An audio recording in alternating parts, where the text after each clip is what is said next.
Normally, John Barrett is anything but a couch potato. I played basketball and I played softball, but mostly ice hockey. I played goal, so I was up and down and around, and I played a lot. I mean, that was my passion for a long time. And if I could go back and talk to myself as a younger man, I might say, do you really need to play that much? You know, wouldn't once a week be enough? Whether it was a life of sports or just genetic bad luck, the cartilage in John's right hip has completely worn away, leaving him with a great deal of pain. Just walking around tires you out. The pain is just it's tiring. It weighs on you just when you have to think about every step you take. And now I'm finding I'm leaning to one side, and so my knee hurts on my good side, and my shins hurt, and I'm like, ugh. This is not right. John's job is very physical, moving heavy loads of produce in a grocery store. He can't work through an 8-hour day anymore, and the pain often keeps him awake at night. Even driving, you know, stepping on the gas and the brake, if I'm in the car for a while, then it starts to irritate me. And it's just a low-level throbbing almost at all times. After taking an x-ray, John's doctor sent him to a specialist in Mount Vernon. And he said, you don't look good, but you're too young to get a total hip replacement. We don't like to do it at your age. And I was struggling. I needed something to be done. So he said, there's some doctors at the University of Washington. I'll make a referral, and they don't take all the bone out. They just they cap it, and then they put a new socket in there, and that keeps the bone for when you get older, and you can have a total hip replacement. Most of your bone's still there, so that's how I ended up at where I'm at. Hey, John, nice to see you. How are you doing? John was referred to Dr. Jason Weisstein, a member of the UW-Medicine Orthopedic and Sports Medicine Joint Replacement Team. Dr. Weisstein specializes in bone and soft tissue tumors, as well as hip and knee joint reconstruction. John was referred to him for a procedure called bone-sparing total hip resurfacing arthroplasty. Vast majority of patients who present for this procedure are young, active individuals who have arthritis, mainly. There are some other individuals who might be candidates for this procedure. For example, patients who have developmental dysplasia, which is abnormal formation of the hip, as well as patients who have a small amount of bone death, like something we called avascular necrosis. Dr. Weisstein began with more conservative treatment for John, using pain medication. When that didn't work, he and John agreed to go ahead with the hip resurfacing procedure. We'll take good care of you. Thanks, Dr. Weisstein. Total hip resurfacing arthroplasty is a procedure in which the femur, which is this long bone, is capped with a cemented cap, much like a cap goes over a tooth. And before that cap goes onto the bone is polished and prepared. And the pelvis side, or the cup side, where the hip articulates, is fit with a press fit component. And this has a fancy surface on it that the bone actually recognizes and glues to over time. And this is a very sticky interface, and it's press fit without cement into place. And so once the cup is in and once the cap is in on the femoral head, you have a hip articulation that somewhat replicates normal physiology. Who's with you today? I have an aunt here.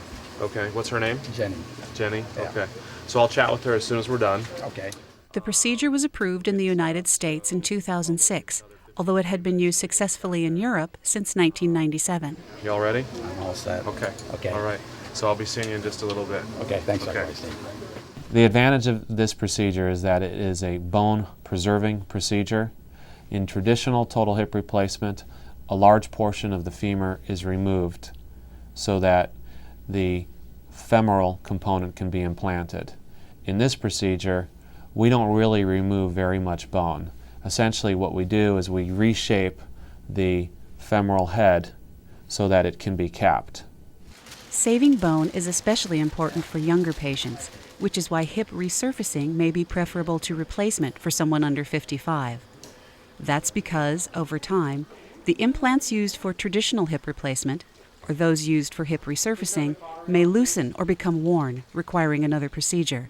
With resurfacing, there will be enough bone left to make a second surgery easier. This procedure is really great for what I think is a subset of the population that presents for joint replacement. The reality is that people are more active, they're presenting at younger ages, wanting a good quality of life, not wanting to live in their 40s or 50s in pain, and those are the typical candidates who present for this procedure. Before every hip resurfacing, Dr. Weistein's team makes a preoperative template of the hip. And that really helps us formulate a plan and be prepared so that we kind of know where we are for choosing components and getting the proper sizes. Helps us basically get our game face on for the big surgery. So you can see in John's x-ray, he's got quite a bit of arthritis. The normal head, which is on this side, you can see the contour actually is rather smooth. And you can see over here that the head is kissing the socket side of the pelvis. So that's bone-on-bone contact because that's where the cartilage has been lost. Makes him a very suitable candidate for this operation. Patients who would be eligible for hip resurfacing are generally physically active, in good health, and have good bone density. John fits that profile. If we put a traditional total hip replacement into a 42-year-old like John's age, the odds are that he would need a revision because the plastic wears out or the components become loose. In the hip resurfacing scenario, when we go back in 20 or 30 years, hopefully, he will have a hip that essentially needs bone resected or removed, much as if we were doing a primary first-time traditional total hip replacement. So the hip resurfacing replacement doesn't burn any bridges for the future, and that's an attractive thing for younger patients. That's actually pretty good. We like that. Although this is a bone-sparing procedure, it is not minimally invasive or short incision surgery. Good, huh?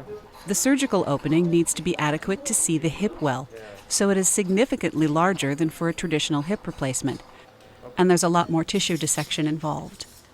That's because the head of the femur isn't being removed, only shaved and polished.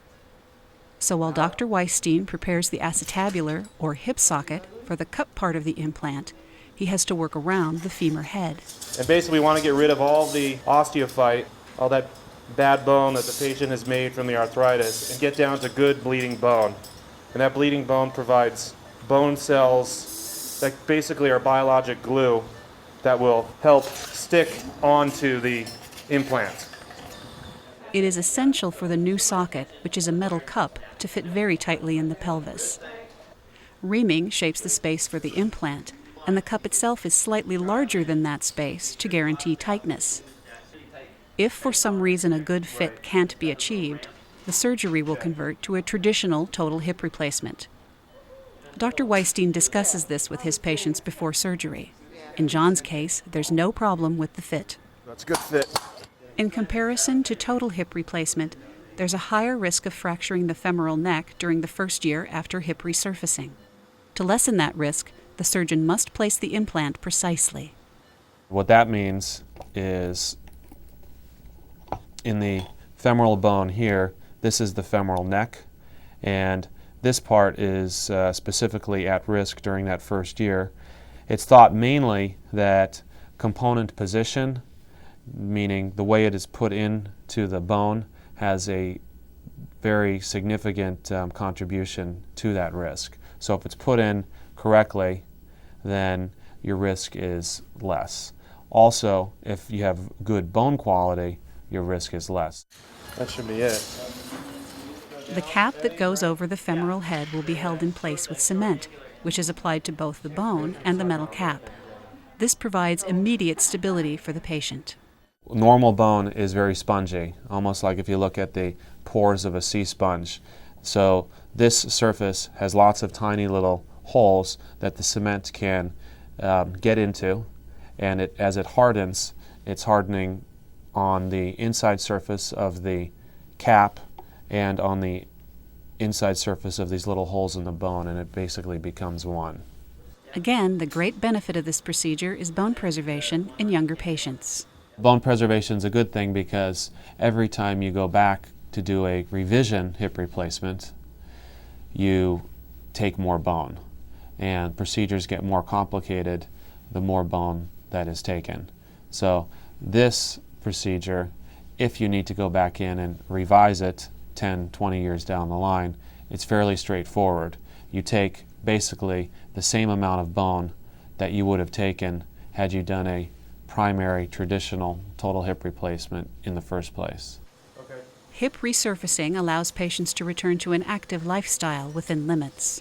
The activities you can expect to return back to include doubles tennis, you can do some light jogging, aerobic exercise,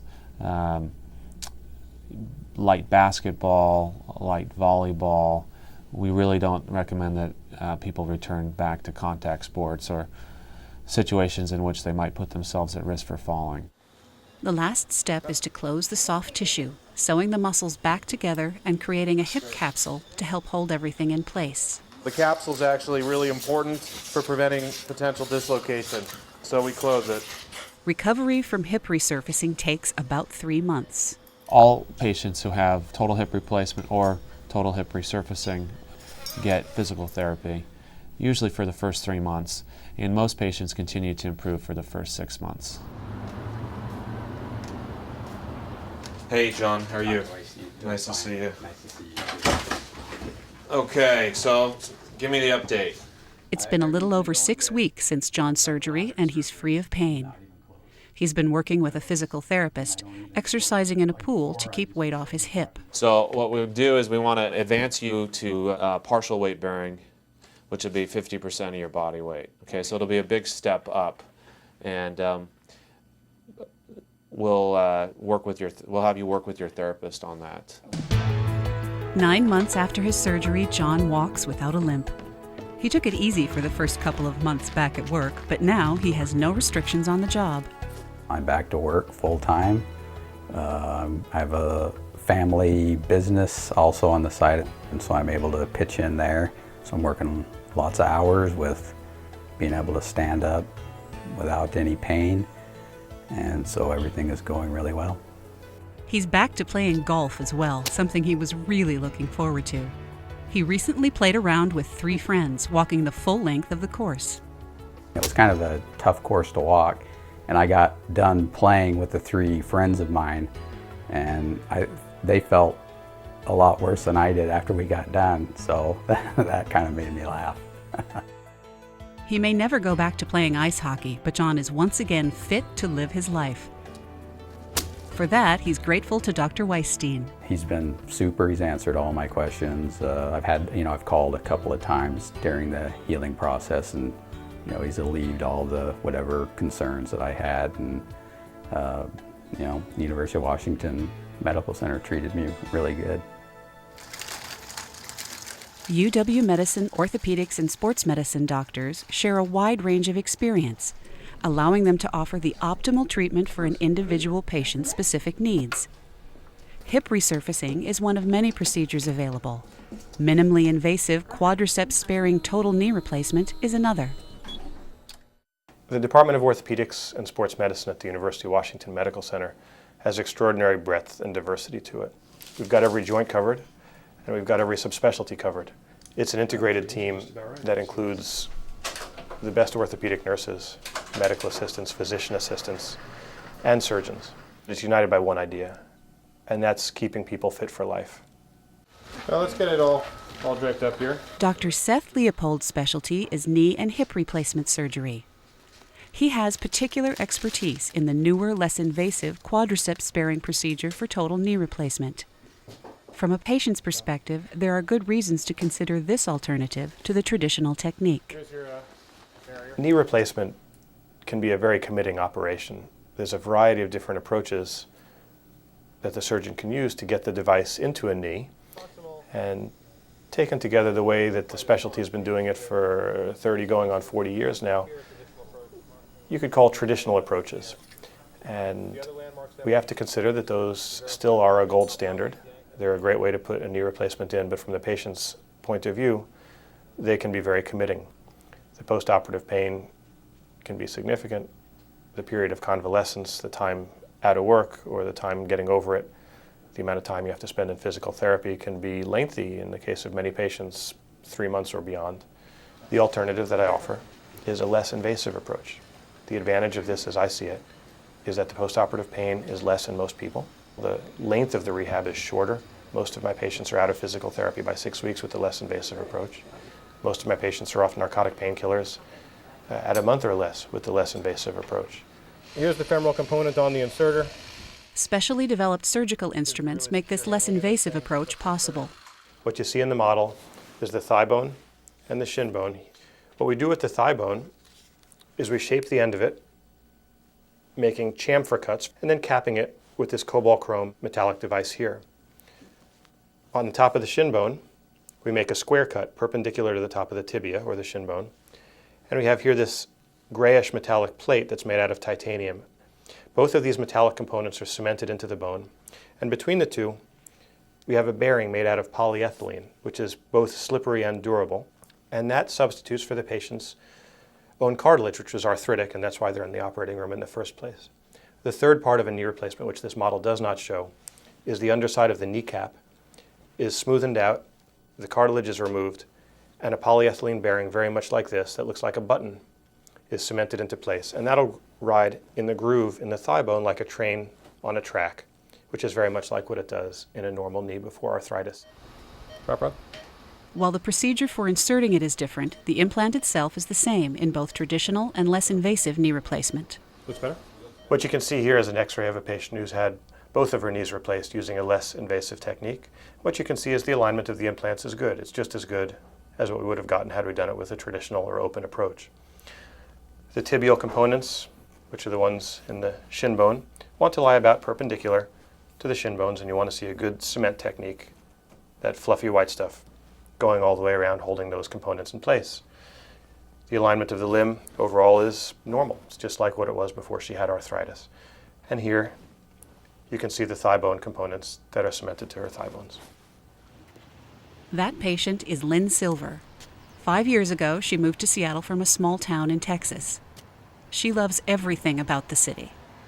Walking to all of the shops and the coffee shops, the art stores, and it's just endless. There's nothing ever boring around my neighborhood, which is Capitol Hill, and I absolutely love living there. The city's hills, however, were a challenge because Lynn had arthritis in both knees. I could walk well on level ground, but life is not level ground. Anywhere I would be going, I would have to first see, are there stairs I have to climb? Is there a chair there with arms on it that I can push myself up?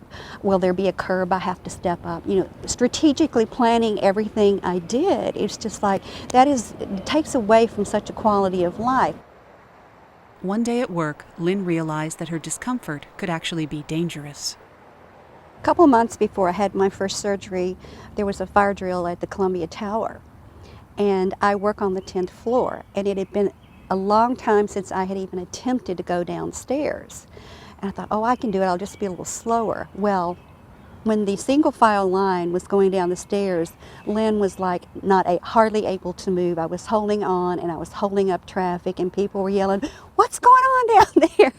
And I thought, gosh, had this been a real fire, I would have really endangered everyone and myself. And that was pretty much a wake-up call. Lynn had tried a variety of non-surgical treatments by the time she went to see Dr. Seth Leopold. The list is long of the possible interventions you can try, and we try to keep surgery as a last resort. But Ms. Silver really felt that she had exhausted reasonable non-surgical options. And as we went over the list together, she had really done quite a few. And so at that stage, we do start to talk about surgical interventions. Dr. Leopold is very respectful and considerate and also to the point. He is very thorough in explaining what is to be expected. He doesn't paint a glossy picture. He states the facts and said, you know, this is how it is. This could happen or this could happen. But statistically, you know, we're in good shape. Lynn called Dr. Leopold because she was interested in having a minimally invasive knee replacement, also known as quadriceps-sparing knee replacement. Since 2004, Dr. Leopold has performed hundreds of these surgeries. And our research and the research of others has shown that the recovery time is easier, the pain is less, the amount of time on pain medications is shorter after this operation compared to the traditional approaches. This is the thigh bone, here's the shin bone, and here's the kneecap. This tendon coming in from the top is the quadriceps tendon. When we do the surgery using a traditional approach, we make an incision through this tendon, cutting it, and then we rotate this kneecap 180 degrees on its axis, facing it outward. And as you can see, this gives you a world-class great view of the knee all at once, but as you can also see, that's not a very gentle maneuver. Another thing that we do to get a perfect view of the knee with a traditional approach to knee replacement, now I'm going to move this out of the way, is we dislocate the knee joint entirely, like that, and flex it very deeply. By contrast, when we do a minimally invasive or quadriceps-sparing total knee replacement, we don't divide the quadriceps tendon at all. And some people think that that contributes to a faster recovery of quadriceps power or the ability to walk without a cane. Instead of fully rotating this kneecap 180 degrees out of plane, we tip it up, do whatever work we have to do on it, and then just slide it to the side.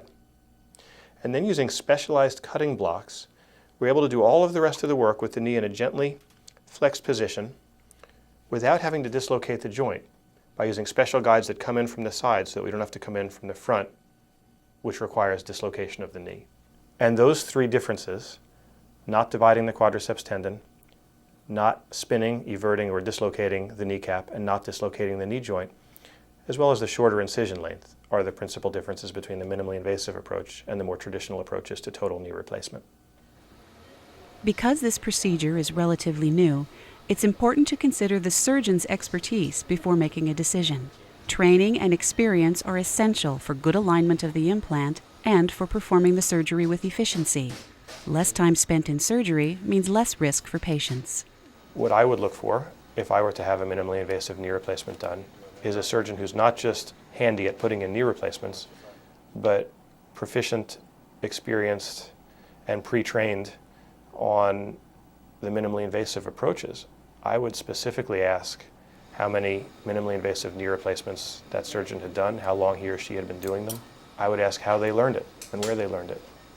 I would ask how they got good at it and how they know that they're good at it. Although he's a surgeon, Dr. Leopold recommends that patients try more conservative treatment before considering any operation. The decision to have surgery on your knee or any other part of you is a big decision. When I'm working with a patient who has arthritis of her knee, my goal is to lay out as many of the reasonable non-surgical options as I can and not to hurry towards the surgical option. I think the surgical option is a last resort.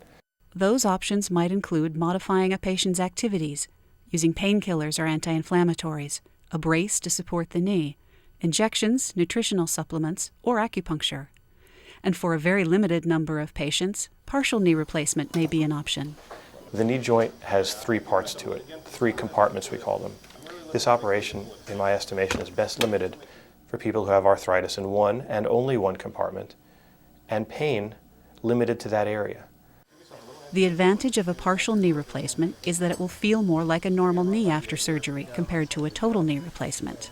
However, there may be less durability, or the arthritis may progress to other parts of the knee.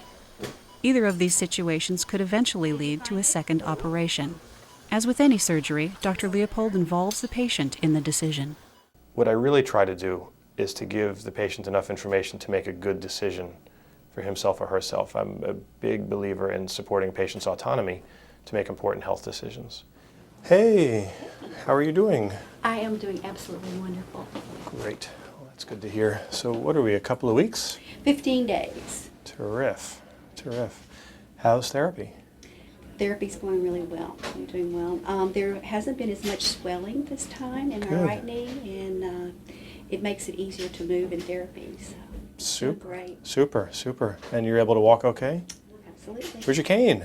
Did never have to use it. Oh, I goodness. used the walker 2 days after surgery, and after that I could make it on my own. Oh, isn't that wonderful? Yeah. Isn't that wonderful? That's terrific. Good for you. Lynn Silver has now had minimally invasive total knee replacements on both knees, 3 months apart. She's 2 weeks into recovery from her second surgery. Go ahead and push it straight as best you can, like you're going to hyperextend your knee. Good. So you've got almost full extension at 2 weeks, which is wonderful. And go ahead and show me what you can bend. Good, 90. You're easily 110 degrees. I had my left knee done on February 12th. I did so well. It was amazing. I was in the hospital 3 days. Recuperation was just unbelievable. And I went back to work, and I thought, why not have the other one done? So 2 weeks ago, I had my right knee done. And I'm walking around, I'm driving. There's very little swelling, and I'm in no pain whatsoever. And I'm just totally blown away and amazed that this has happened to me. And I'm so very grateful that it has. There are 3 normal things about knee replacements that I just want to remind you of. One is warmth to the touch, which is present really in everybody after a knee replacement for 6 months up to 12 months in many people. Another is numbness outside the incision, which is present in everybody and is present forever, although the area of numbness is going to decrease over time. And the third is a click or a clunk that many people feel with side-to-side movement that has to be there because the bearing surface of the knee replacement is hard. So a little bit of clicking is not anything to be worried about either. Okay. And those things are present really in everybody. Why don't you come out and let me watch you walk? Lynn is looking forward to being able to walk to work. Well, that's just great for 2 weeks out.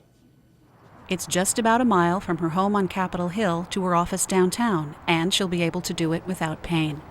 She affectionately named her implants Thelma and Louise, and she's looking forward to a long and healthy relationship with her new knees.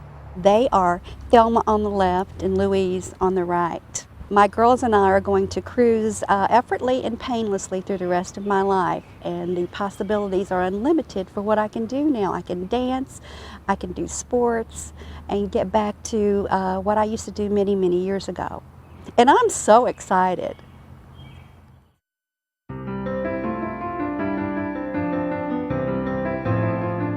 For more information, to make an appointment, or to refer a patient, go to www.orthop.washington.edu or call 206-598-4288, the Bone and Joint Surgery Center, or 425-646-7777, the East Side Specialty Center.